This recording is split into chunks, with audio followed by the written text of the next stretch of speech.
வாங்க சூப்பரான சுவையான பச்சை பயிர் சாதம் குக்கரில் எப்படி செய்கிறதுன்னு பார்ப்போம். அடுப்பு ஆன் பண்ணிவிட்டு குக்கர் வச்சுங்க. குக்கரில் 3 ஸ்பூன் எண்ணெய், பட்டை, கிராம்பு, ஏலக்காய், அன்னாசிப்பூ, பிரிஞ்சி இலை, கடுகு, கருவேப்பிலை இலைகள், 5 பூண்டு பல், 5 பச்சை மிளகாய் ஆட் பண்ணி நல்லா வதக்குங்க.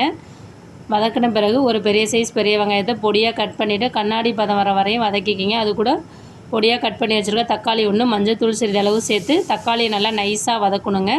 மஞ்சள்தூள் சேர்த்தா தக்காளி சீக்கிரம் வதங்கும். கல்லுப்பு, சாதத்துக்கு தேவையான கல்லுப்பு இந்த ஸ்டேஜில் சேர்த்துக்கங்க. தக்காளி சீக்கிரம் நல்லா வதங்கி வரும். இப்போ தக்காளி நல்லா வதங்கிடுச்சு. வதங்கின பிறகு 8 மணி நேரம் ஊற வச்சு வச்சுருக்கிற பச்சை பயிர் ஆட் பண்ணி அதில் இருக்கிற பச்சை வாசனை போகிற வரையும் ஒரு 2 நிமிஷம் வதக்கிக்கிங்க. இப்போ கொத்தமல்லி தூள் 1 ஸ்பூன், குழம்பு மிளகாய் தூள் 2 ஸ்பூன் ஆட் பண்ணிவிட்டு அதில் இருக்கிற பச்சை வாசனை போகிற வரையும் ஒரு 2 நிமிஷம் வதக்கிட்டு ஒரு 10 நிமிஷம் ஊற வச்சு வச்சுருக்க பொன்னி அரிசி ஆட் பண்ணிக்கலாங்க. ஆட் பண்ணிவிட்டு 1.5 கப்புக்கு 3.5 கப் தண்ணி ஆட் பண்ணி கேஸ்கட் விசில் போட்டுட்டு 3 விசில் விட்டு எடுத்தோன்னா நமக்கு சூப்பரான ஆரோக்கியம் நிறைந்த பச்சை பயிர் சாதம் வந்து தயாராகிடுங்க. சூப்பரான லஞ்ச் பாக்ஸ் ரெசிபி தயார்.